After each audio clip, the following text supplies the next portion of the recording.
All right, good morning. You ready? I'm going to corral y'all. You ready?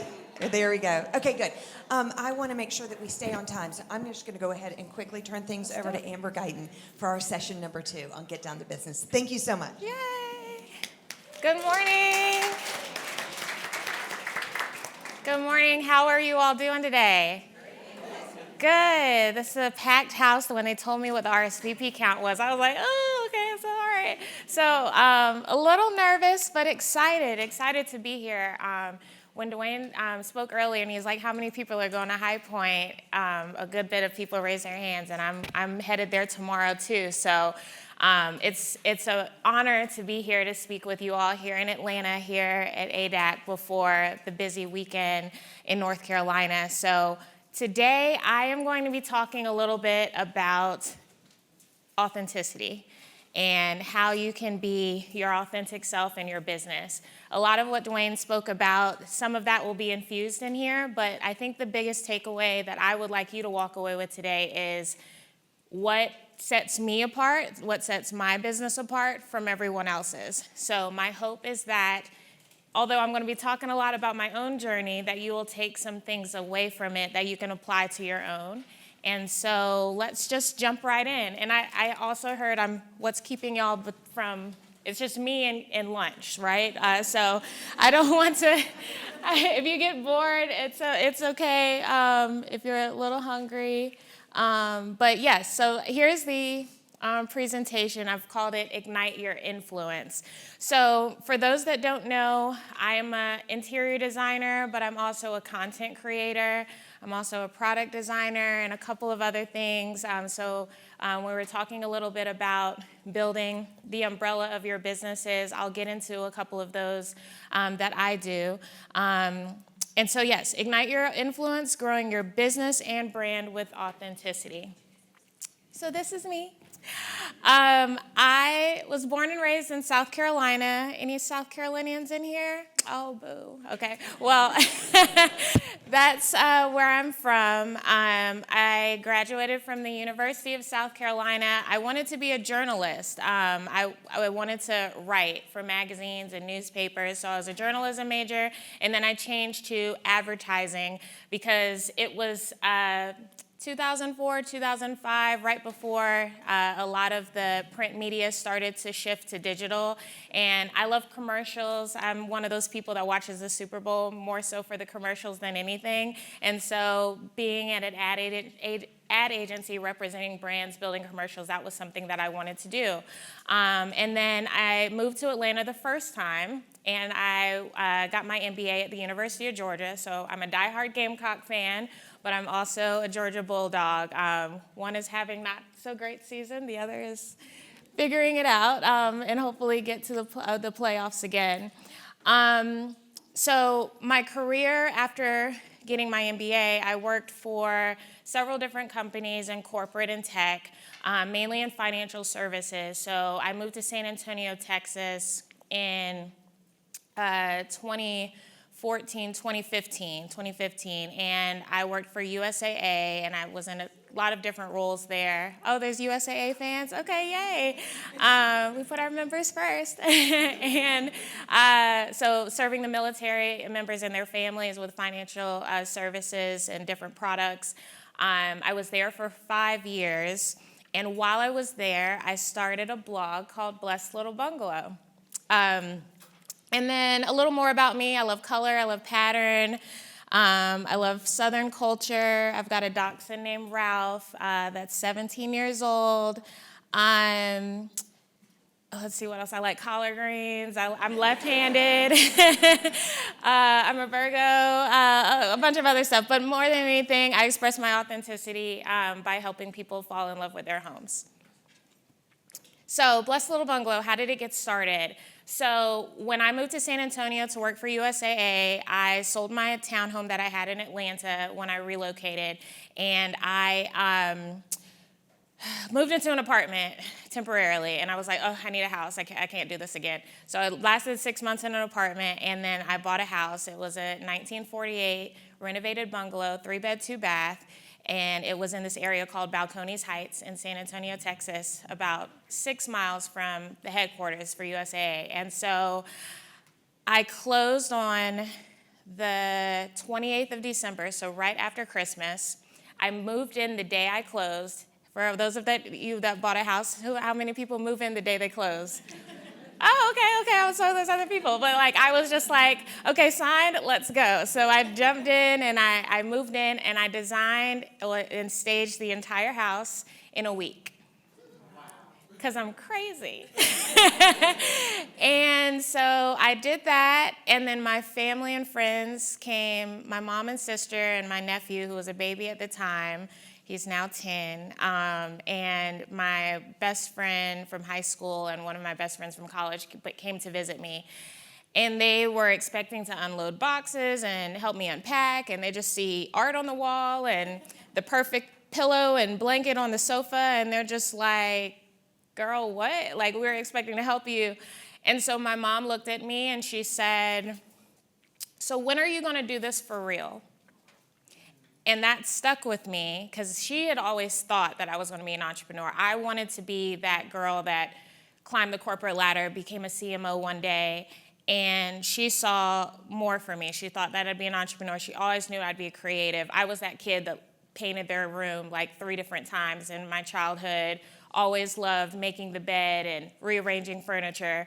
So she always saw it in me, even when I didn't even know that interior design was a career. So, of course, I think about it, and I'm just like, well, I got this whole career over here. I went to school. I've got student loan debt to pay off. I've got a life here. I'm not about to just abandon all of this. So I started Blessed Little Bungalow, a blog. I gave myself 90 days, again, Virgo, just was like, okay, here's what we're doing. And I hired a web designer. I had one of my friend's little sisters who was a graphic designer create my logo. I got my domain through Squarespace, and I hired a local portrait and wedding photographer to take pictures of myself and take pictures of my house, because how can I be an interior designer? I have no clients, right? Well, I'm my client. The first thing in my portfolio would be my own home. So that's when BLB was born, April 4th, 2016, and it'll be 10 years next year, which is kind of crazy. But couple of things about me and my business. I'm all about color, culture, character. If you see my work, you see that I love color, I love pattern, I love layering things. And more than anything, I just want people to feel joy in their homes. And so that's what I hope that people see in my work. So I started off because I moved from San Antonio to San Francisco and then back to Atlanta. So I started off with e-design. I was slinging mood boards for $2.50 a pop. That's what I was doing. And then even before that, I was designing for free. And then I got my first stranger client. Someone had recommended me on one of their mom Facebook groups. And that's kind of how it started. So brick by brick, one client at a time. And then eventually I was just like, oh man, wow, I have a lucrative business. And then beyond interior design, as a content creator, I have brand partnerships, I have licensing partnerships, yeah, I think I nailed everything. And then what I call my work is, I explained a little bit about my design style, but I call it soulful maximalism. So here's a little bit of my work. So again, color, pattern. When someone walks in a room that I design, I want them to immediately feel something. Feeling joy, feeling excitement, feeling energized. And so that is seen in my work. I love wallpaper. I love the fifth wall. I love putting wallpaper or paint on the ceiling. I love artwork. And more than anything, I just love to mix a lot of different things and make them marry each other and feel good. A couple of receipts. So here's just a few things that I've done in the past 9 years. So my media impressions, I've got about 150,000 followers on Instagram, and so 200,000 with my other platforms. I'm not as heavy on some of the other social platforms. Like, if you see me on TikTok, it's not me. It's my virtual assistant. I'm an elder millennial. I don't really like TikTok. It's too overstimulating for me. But I'm also on Pinterest and YouTube. I'm doing more there. I started a new series on YouTube with my investment property. And then I've been in a lot of different publications, regional, national. Those are some of the brands toward the bottom that I have partnered with. My first digital feature was with apartment therapy. It was one of my apartments that I had in San Francisco. And then the first magazine I was in, national magazine, was HGTV magazine, and the What Color Is That section for a nursery I designed. So I've been in a lot of things, done a good bit of stuff, but feel like I'm really just getting started. I have licensing partnerships. So I have licensing partnership with a company called Gallery 57 and Kroll Creations. So if you've seen artwork of mine in Home Goods or TJ Maxx, that's one licensing partnership. That was actually the first one I had. The second was with Mitchell Black, which is a wallpaper company based in Chicago, Illinois. So I have a wallpaper collection with 6 different patterns with them. I'm working on a bedding line, and like many designers, I hope to do rugs, lighting, all the things. So more to come, hopefully. And then it's show house season. So I'm sure everyone in this room has been to a show house before. So here in Atlanta Homes and Lifestyles, Home for the Holidays, I did their show house in 2022. And then last year, Real Simple Home in Brooklyn, New York, I did the Laundry Lounge.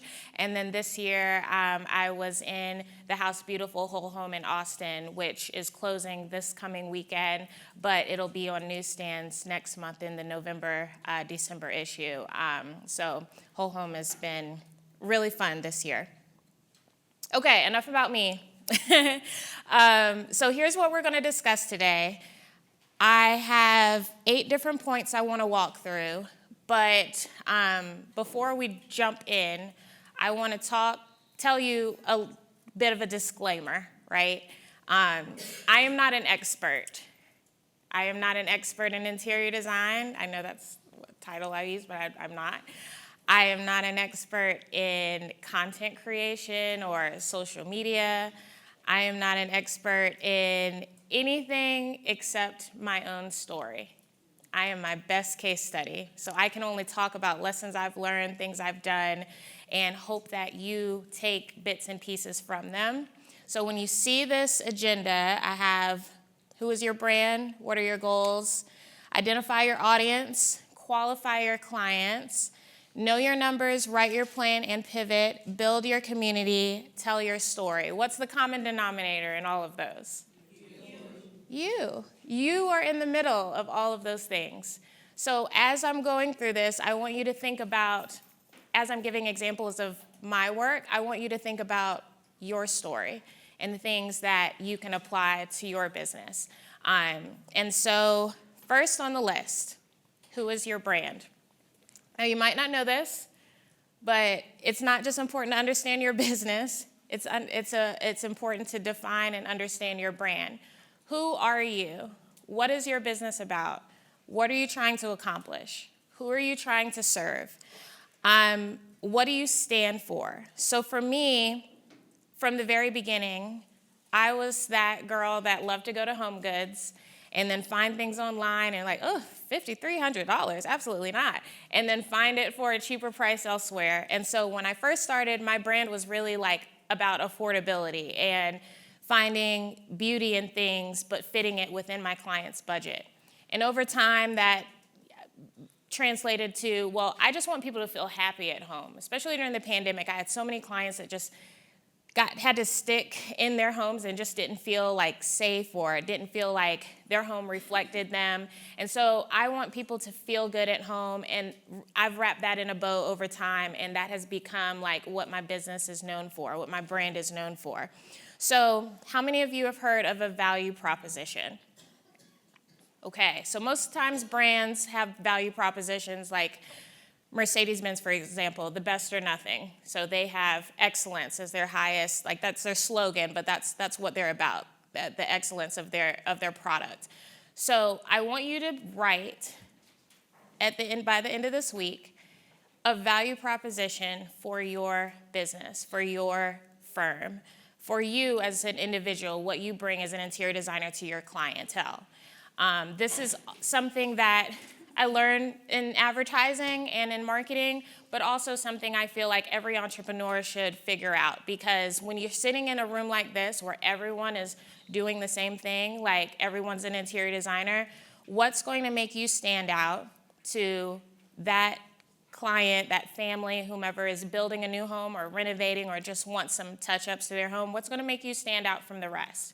And so what I wrote as my value proposition, or at least what it is today, is Blessed Little Bungalow helps homeowners bring color, culture, and character in their homes with soulful, art-centered, joyful interiors that make them feel safe, seen, and celebrated. So my culture is very important to me. I want to make sure that my clients feel like they can see themselves in their home. I don't want them to feel like they're just walking into a showroom or feeling like they can't sit on the couch. I don't know about y'all, but I grew up in households where you couldn't sit in the living room. You just had to peer through the French doors and the glass, and like at grandma's house, like, oh, I like that Oriental rug. And well, truth be told, I would sneak in there, but I was not supposed to be in there. And so I don't want, like, for me, living rooms are for the living. Like, let's go sit down, let's feel good. And so that's something that I want to incorporate in my value proposition. Like, I'm designing homes for people that want to live in their homes and feel good in their homes. And so that's my value proposition for BLB, and I want you to write your own, because that's going to help you define your brand. And if you're struggling with writing your value proposition, it's okay that it feels like not far-fetched, but something that's a little stronger. It's a goal that you can try to reach, because that's what's going to keep you motivated. And so understanding your strengths and weaknesses too, like do a SWOT analysis, strengths, weaknesses, opportunities, and threats. Do a SWOT analysis for your business. What are the things you're good at? What are the things you're not so good at? What do you need to hire for? What are some threats for your business? If you only do full service design and you see a shift in the business and more people want virtual design, or, you know, tariffs and all the things that are going on, like, you should be reevaluating your SWOT analysis at least annually. And then, just to get very clear about these answers, because the more you know these answers, the more your confidence will build about how you can set your business apart. So the lesson here is authenticity is your superpower. Okay, so part 2, what are your goals? So we all have them. Oh, I didn't even talk about these pictures. I guess this wasn't really relevant, but anyway, for 9 years, like this is this is me and Ralph, and then this is me and Ralph. And he's an old man now, but that was my first attempt at branding myself. I had a little chalkboard on my porch, and this is the house from San Antonio, the original bungalow, and this is my bungalow now. Okay, so what are your goals? If you don't know your purpose, it'll be difficult to figure out the path to achieve your goals. Again, what is your why? You need to know what your why is. My why is I want to help people feel good at home and love where they live. Regardless of their budget, I want it to be accessible. I want it to be something that they look forward to when they wake up in the morning, and they look forward to when they go to bed at night. Like, I'm a homebody. I love being at home.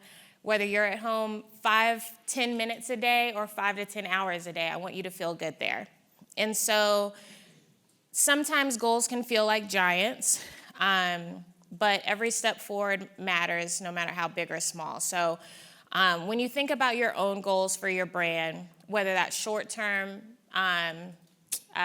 long-term goals, I want you to think about how you're going to get there. Not necessarily how can I achieve this in this quarter, but I'm in year 9. Blessed Little Bungalow will be 10 in April.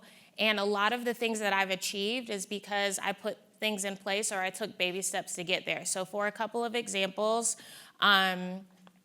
here are some of the goals that I have, and some that I've accomplished and some that I'm still working on. So number one, we already talked about, I want to help clients fall in love with their homes.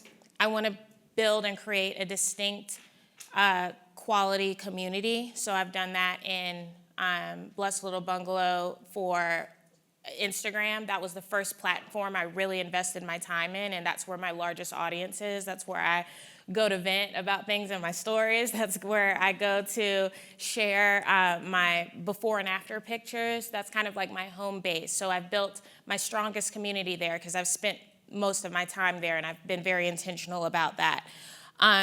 Build a strong, sustainable team. Most of us in this room, it was just us when we started. And how many solopreneurs or one woman and man shows do I have in the room? All right, so a lot of us. So maybe your goal is to be like Shay McGee and have 60 people working for her. Or maybe it's just to have a small and mighty team and have like 3 people, maybe one person for procurement, one person for a junior design assistant, and another, or maybe an accountant or someone, like, identify what that is. For me, I want a team because I can't do it all, and burnout is real. And also, we're spread too thin. A lot of people, they see my face, and the expectation is if I'm going to hire Blessed Little Bungalow, I'm only working with Amber. And for me, I'm like, yeah, they're only working with Amber. But like, no, that's not sustainable. We have to have bigger goals. Other goals I have, speaking of Shay McGee and Joanna Gaines, because like, I was a journalism major. Joanna Gaines was a journalism major. She has a whole enterprise and is on TV. I can have a whole enterprise and be on TV. So I see those things and I'm like, oh, well, that could be my goal. I've had conversations with different TV production companies and so on. But for me, it's not necessarily wanting to be on television, but just being on a more national platform to increase awareness, because really the goal is to be able to create products. So the clients and potential people that can't hire me, I want them to be able to buy something that's Blessed Little Bungalow approved, whether that's my wallpaper, or one day they walk into a Walmart or Target and they can buy a pillow that's branded Blessed Little Bungalow. Like, that is the true goal. So I'm always thinking about, with the brand partnerships I do, or the licensing partnerships, or even the speaking engagements I have, how can I get closer to that goal? So think about that when you think about your own goals. Maybe your goal is to open a storefront and a brick and mortar. Who are you talking to today? What network do you have? What people or dollars you're putting in place to get you closer to that? Maybe that's a 2028 thing. That's not something that you can achieve this year, but constantly be thinking about how you can get closer to that. So the lesson here is knowing your why is going to keep you motivated. So if you don't know your why, you're not going to be able to write those goals down. And if you don't write those goals down, you're not going to be able to achieve them. So knowing your why is going to keep you motivated to keep going after those goals, no matter how close or far away they feel. Third, identify your audience. So how many people are on social media, personally, and with your business? How many of you have your business on different platforms like Threads, Instagram, YouTube? Okay, not enough hands, but that's okay. I think one thing I realized when I started Blessed Little Bungalow and started getting more involved in the interior design community, because truth be told, the first 5 years when this was just a side hustle, well, a hobby turned side hustle, I was afraid of rooms like this.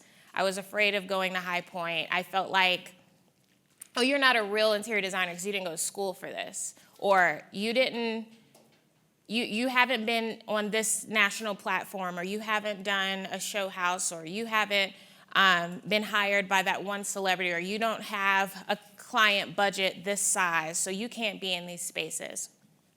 But don't let that deter you. So I show this side by side because I remember when I only had 300 followers on Instagram, and they were all family and friends. And then over time, it grew and grew. And so this slide, it's actually 148 now, but this slide is just to show you, like, growth is not immediate. It took several years to get there. And even if you're sitting there saying, well, I've been on Instagram 5 years, and I just went from 1,000 to 1,200. Well, how often are you posting? How often are you educating your audience? How often are you showing up and showing yourself? One thing I realized with interior designers when I first started in the industry is that a lot of them don't like to show themselves. They just want to show their work. But know that the human element of your business is the number one thing that makes your business unique. How easy is it to have a conversation with you? When someone invites you into their home, their most intimate of spaces, do they feel comfortable? And so that first begins with your website.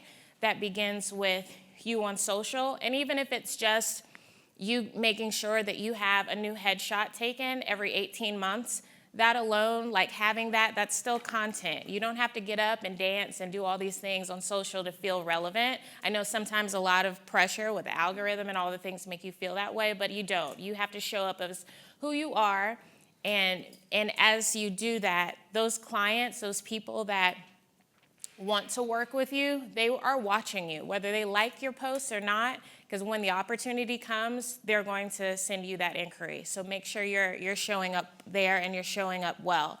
A couple of other questions I asked about how many channels you occupy, what's your target audience, how can you position yourself to be an expert and educate. So something as simple as, girl, that rug looked real stingy. You should not have a 5x7 rug in this living room. You need a bigger rug. And you don't have to say it that way, but that's my unique voice. That's how I speak about things, right? I don't like beige. You can like beige, but that's not my thing. So being honest and vulnerable and sharing exactly how you feel, your unique perspective in the industry is what's going to set you apart. When it comes to social media, it's all about authenticity and consistency. So I'll give you an example. I have a friend named David Quarles IV. He lives in Memphis, Tennessee. He's an interior designer. He's a content creator. He's just a joyful person. He's an amazing human being. He's also a jewelry designer. He does a lot of things. He teaches Zumba.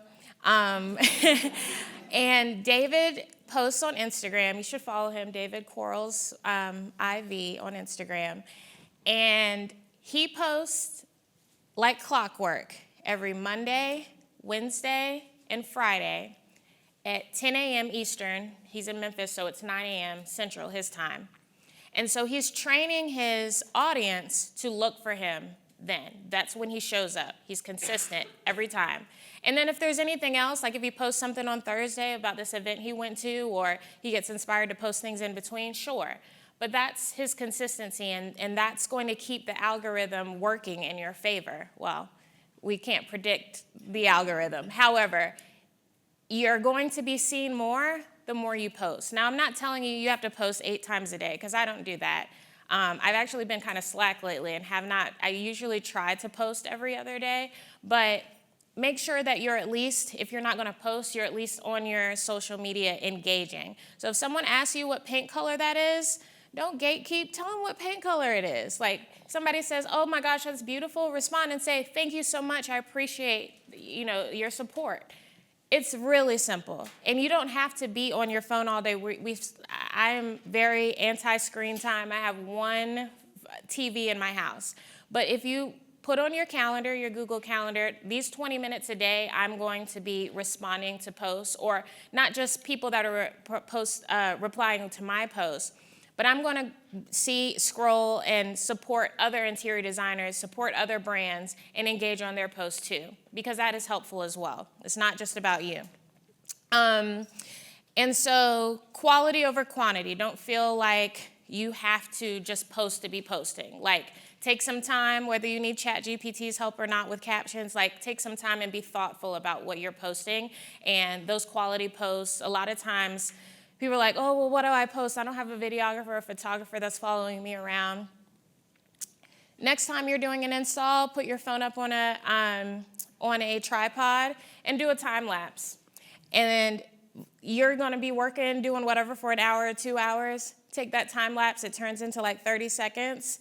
Throw some music on that thing, and then just post it. Don't overthink it. Just post it and see how your following will grow. So the lesson I have here is observing and observing and listening are just as important as posting and sharing. So don't just be showing up to post and run.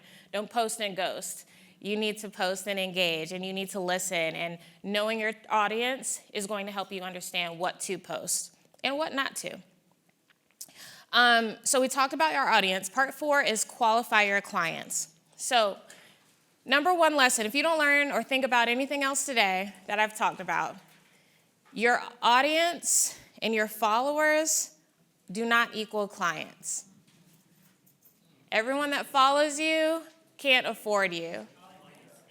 Everyone that follows you, even if they can afford you, don't necessarily need to be your client, because maybe they're gonna get on your nerves. Maybe they're not gonna listen.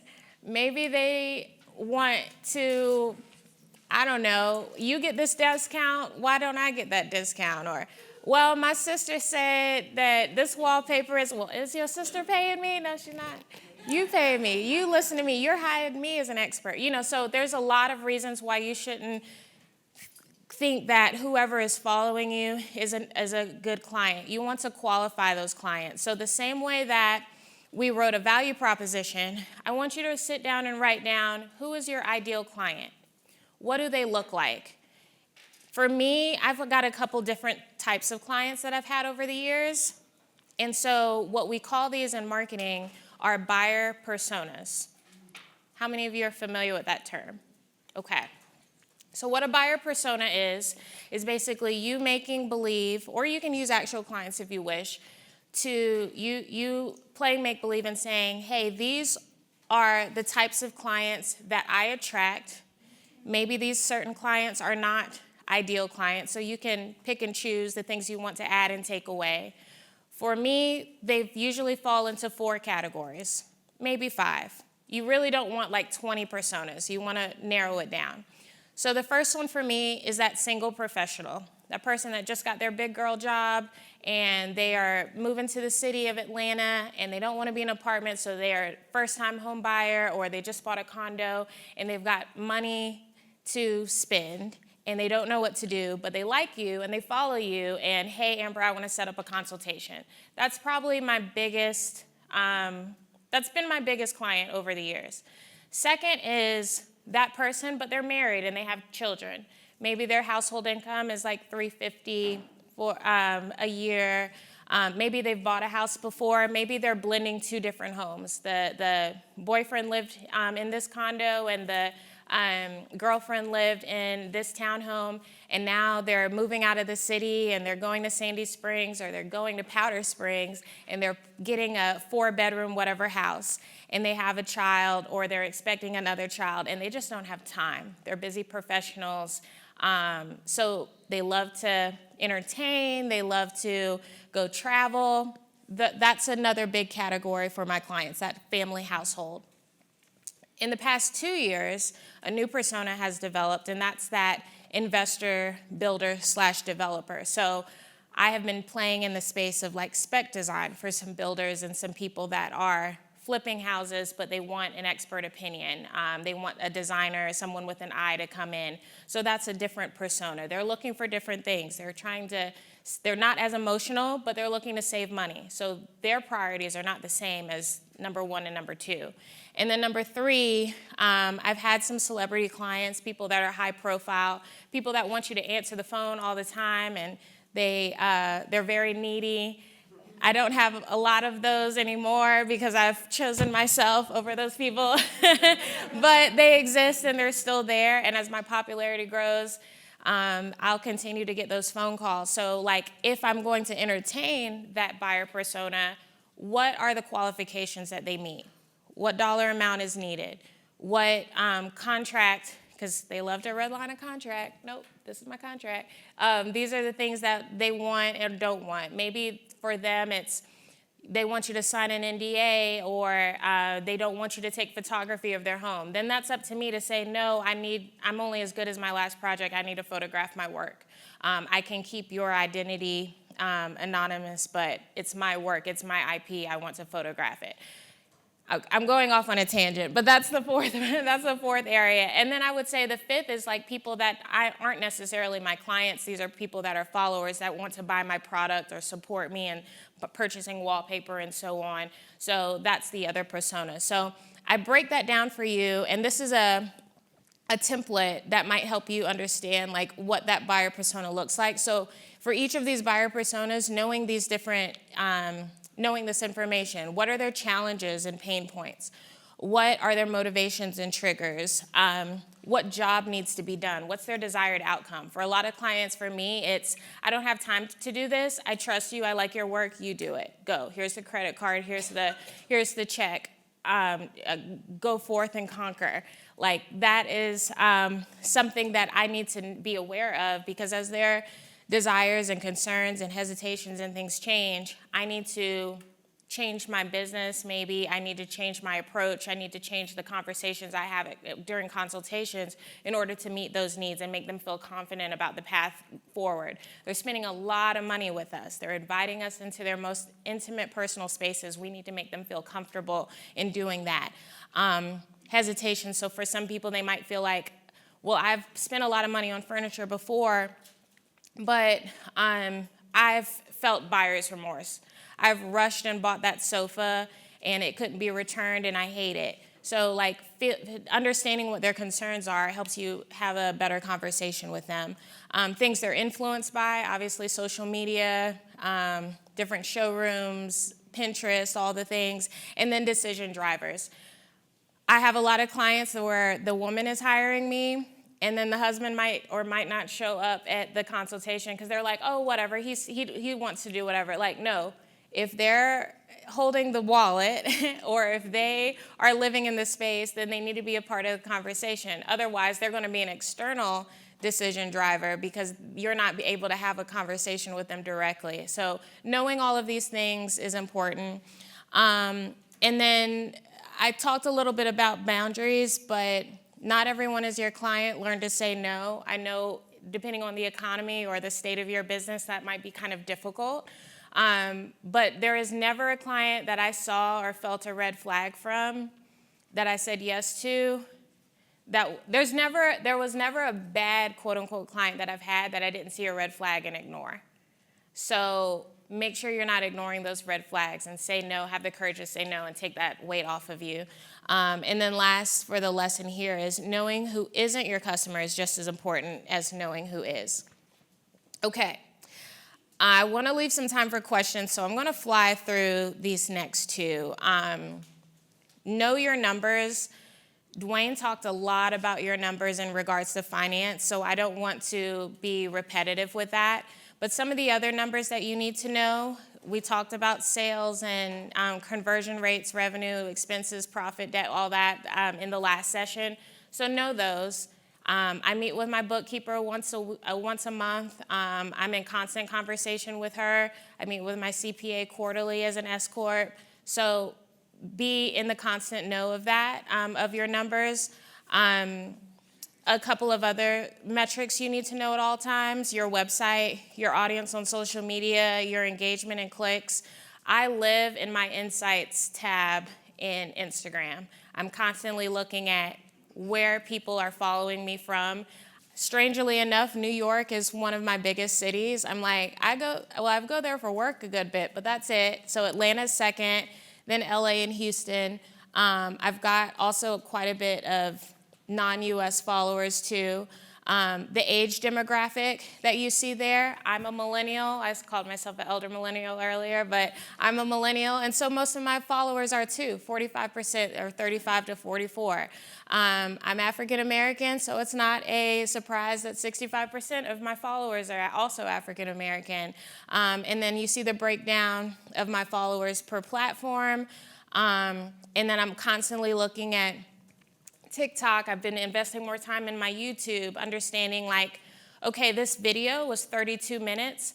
Most of the people, like 80% of the people dropped off about minute 20.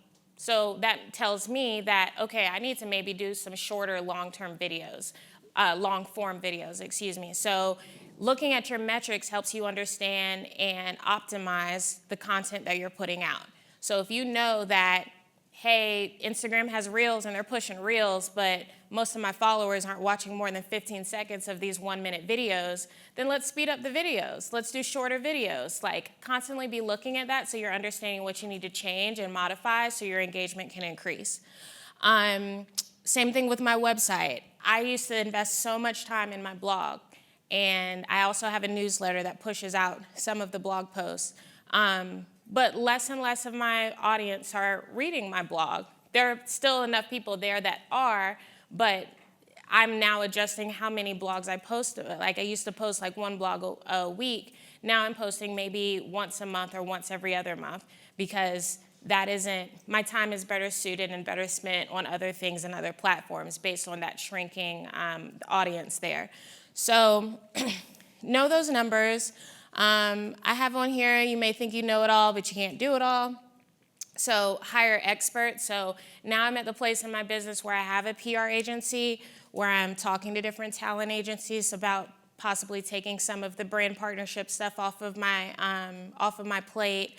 I have a CPA, I have a bookkeeper, I have a virtual assistant that helps me with a ton of different things. So know that, whether you can hire someone maybe fractionally or just as a contractor, or maybe you have someone on your team that can help you monitor those numbers, understand that don't beat yourself up if you can't do it all and you can't manage it on your own. And then once you build a brand, you got to put things in place to protect it. So I trademarked Blessed Little Bungalow as a service mark for the service business, and then later as a product like a few years ago. I used an attorney, and it still took 11 months. However, it's important. If you love your brand name, if you love your logo, if you love the business that you've built into a brand, make sure you protect it, because there are so many different companies and people that are forced to change their name of their business or make shifts because they did not take the time to do that. And so it's worth the money, it's worth the time, be patient with it, but do that.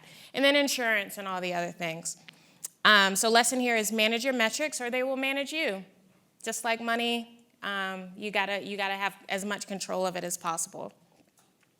This one I'll also go through quick. It's write your plan and pivot. So really quickly, one thing that was important to me as a goal was my favorite magazine was HGTV magazine. I grew up watching HGTV. I loved HGTV. And when HGTV magazine launched, I was like, oh, I want to be in there one day. And so maybe 3 years into my business, 3 or 4 years, I was able to be in HGTV magazine under the What Color Is That part that I spoke about before. And so then once I hired my PR agency, this was about 3 years ago, I had just moved back to Atlanta. I finished designing my whole house, not a week this time, maybe about a year, 6 months. And they began pitching my work. And so because I had already engaged and put time into cultivating relationships with different editors, especially HGTV magazine, by the time they pitched my work and my home to them, they were already aware of who I was. And so I was so grateful when I got the call at the end of 2014 2022. Yes, 2022. Anyway, doesn't matter. I got the call that they wanted to feature my home in the magazine as a full spread. And then so they came in February of 2022, 2022. And they shot my house. And then I found out during the shoot that they were going to try for a cover, which I'm like, what do you mean? And so this is my house on my guest bedroom on the cover of HGTV magazine on that, and then it was like a 10-page spread. But I share that to say, like, the plan of cultivating that relationship is what got me there. I had also been doing house tours or apartment tours of my home on YouTube and on Instagram. So my 2 places in San Francisco, and then I created a house tour that my ex-boyfriend recorded for me of my house in my bungalow in in Atlanta when I first moved here. And so having those house tours already on YouTube helped drive awareness of who I was in my home and how I can speak and walk through strangers through where I lived. And so then Homeworthy reached out and they asked if they could come and do a home tour. And to this day, that Homeworthy YouTube video, I get the most stops in the street, the most emails. People reach out. I've got another home tour with Home and Texture that's owned by Blavity on YouTube as well. But that has given me the biggest awareness for people that didn't know who I was. And so that didn't just happen out of the blue. That was something that happened based on the work that I was already doing. And then these 2 show house examples that I spoke about earlier, same thing. One turned into the next. And I told myself I wasn't doing any more show houses after last year, but I said, if I do, it'll be with House Beautiful. And come to find out, they wanted me to do the whole home last year, but I had already committed to Real Simple, so they kind of overlapped. So this year, they asked me to do Whole Home Austin, and I said yes, and I was super excited about it. But had I not done Atlanta Homes and Lifestyles first, had I not done the work to get there, it wouldn't have happened. So I share that to say, make a plan, know your goals, where you've been, where you want to go, and just be super intentional about how that leads to the next thing. So maybe on your to-do list for your career is to do a show house, whether that's regional, local, or national. What are you doing right now in order to build those relationships? Do you know that editor? Are you following them on Instagram? Most of press is just following these editors and writers on Instagram, to be honest with you. You open your Arch Digest magazine, you see the masthead, you see who is over each thing. Follow these people, see what they're posting, understand what they are looking for. And when you go to High Point Market, like Veranda's having an event, House Beautiful's having an event, El Decor's having an event, go meet these individuals. It might seem really intimidating, but a lot of times when it's like, oh, I need to write an article about laundry rooms and how people can add a twist to it, and they remember that conversation, or they say, oh, such and such posted a laundry room 3 weeks ago. A lot of times it's all about timing. So make sure you're constantly planting those seeds. And then I have a couple of things here about mindset, abundance mindset over scarcity mindset. Plans can change. Goals can change. You have the right to change your mind, so adjust your goals and your plans accordingly. And then lastly, don't be afraid to pivot. So as things go down in one line of business, so for me, the pendulum really swung last year away from client work to brand partnerships. And then also I have licensing partnerships. I have other streams of revenue in place. So when it's time to pivot or things change, make sure that you're prepared and willing to pivot along with them. Build your community. So this is something that's really important to me. I would not be standing here in front of you if it wasn't for the community I've built in the interior design industry.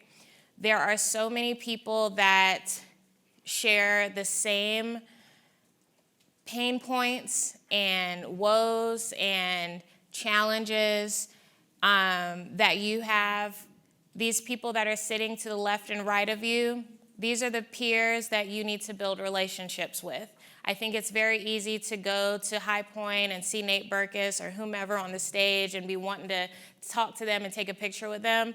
But the people on the left and right of you, those peers, that's what's going to keep you energized. That's what's going to keep you going. Those are the people that you can have chats with and say, hey, you know, when we went to that event and Dwayne said to get 100% of the deposit up front, I've only been doing 50%. What do you think about this, and that? Have those conversations.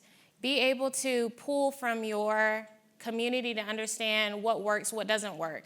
For me, I'm not a gatekeeper. I'm not a person that's just going to keep all the things to myself. You need a painter or a wallpaper installer, or you need me to share my experience about working with this contractor or photographer, I'm going to tell you, because that's going to help you. And if we all shared our mistakes and our experiences more freely, we'd all get further along much quicker. So my design community here in Atlanta, I talked about how I was afraid to go to High Point, and now I'm going tomorrow. I was afraid to go to High Point for several years, and now I feel like I'm going every year and I'm speaking there. Like, for me, High Point is more of a homecoming. It's like a family reunion. I'm excited to see other designers at different conferences and stuff that I go to.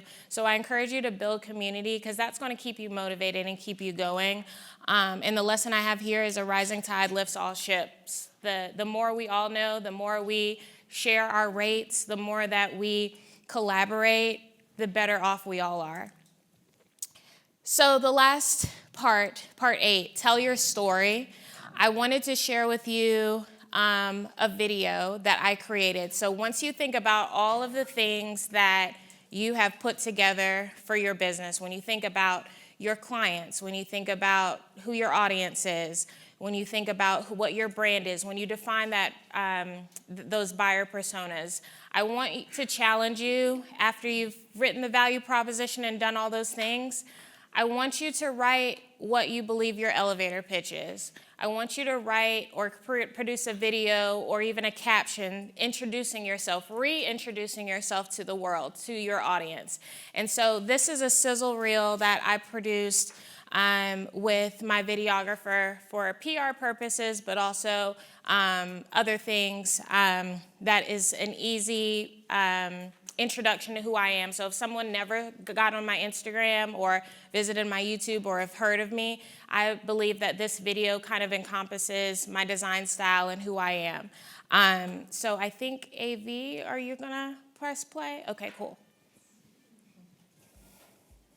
Oh, Amber Guyton.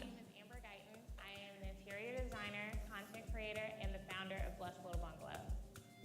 I started Blessed Little Bungalow with the firm belief that everyone should feel loved, safe, seen, and celebrated, no matter where they live. Home is not just a place, it's a feeling, and that feeling should be joy. Growing up in the country in South Carolina and also having a career in marketing, tech, and finance has given me a really unique perspective on interior design. To me, interior design should not be a luxury reserved for the privileged few. No matter my client's budget, it's an honor for me to design a space that evokes emotion, is aesthetically pleasing, creates solutions, but also ultimately enhances their daily lives. I am a soulful maximalist, meaning I love to design spaces with an abundance of color, pattern mixing, texture, artwork, and most importantly, have comfort and culture in mind. BLB also creates products like artwork, wallpaper, bedding, and home decor accessories so people can bring my soulful maximalist style into their homes. One's home is intimate, it's personal, and to help someone design their home is like helping them write a love story to themselves. It's something that Blessed Little Bungalow does not take for granted and enjoys doing every day. To learn more about me and Blessed Little Bungalow, see my design portfolio and recent press, visit blessedlittlebungalow.com. Thank you. Whoop. Oh, there we go. So that's my story. I hope that you feel some form of inspiration. I hope the homework I gave you, you're going to be serious about. Write down your value proposition. You create some buyer personas. Understand better who your brand is. And know that it's all within your control. It's your story. You are the niche. You are the prize. You are the person that someone is just waiting to hire. And so congratulations on the first step of your marketing journey if you haven't thought about any of this before. But I wish you all the best, and thank you for your time today. Oh, and we have 6 minutes, so questions. We have some time for questions.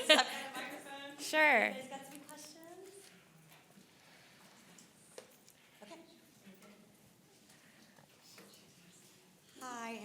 Nikki. Hi, Nikki. Just a quick question. So you mentioned that you now work with a PR agency. So when you first started, you were posting content on your social channels.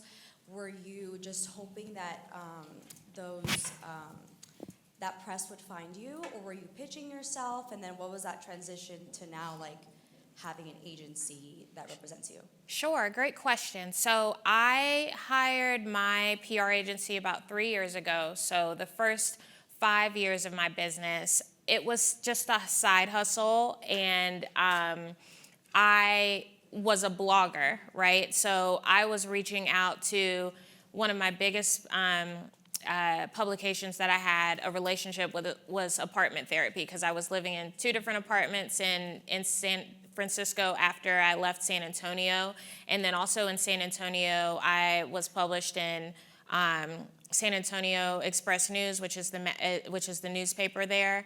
And so wherever I was trying to stay entrenched with local press. And then I think over time I realized, okay, what do I have to do to get an HGTV mag? So I started following different editors because most of them, they're posting their work on social as well. I think the turning point for me also was once I got the agency, I wanted to make sure they understood like my unique perspective and what I wanted to where I wanted to show up.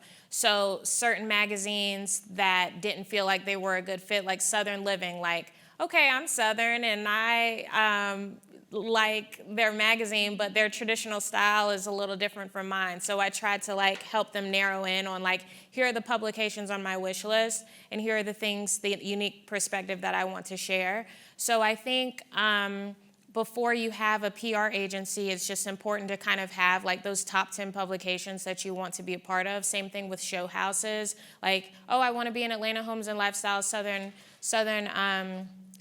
Show House. Okay, well, have you gone? You know what I mean? Have you gone and met the individuals? Have you had the conversations with people that have been in those show houses? So I think starting small and figuring out how to network and reach out to those individuals is the first step. Thank you. You're welcome.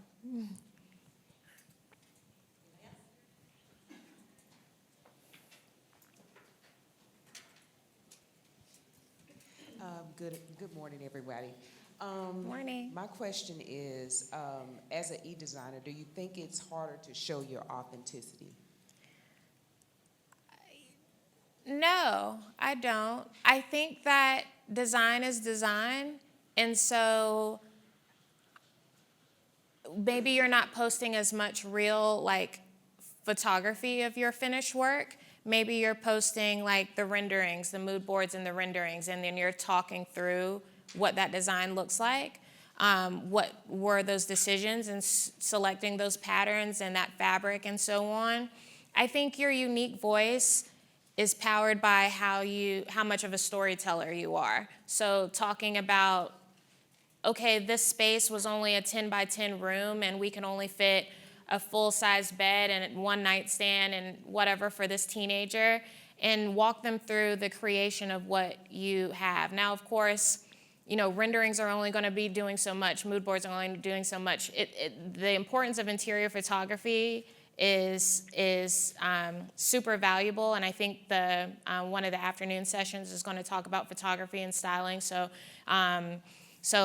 it definitely has a value, but I think you can tell a strong, compelling story as an e-designer just as much, because there's people that post beautiful pictures all day and you don't know nothing. You don't know anything about it. You're like, oh, well, why did they pick that light fixture? Like, they're not sharing that story. So I think you can make it as strong and convincing as if you're going to be a compelling storyteller. Thank you. You're welcome.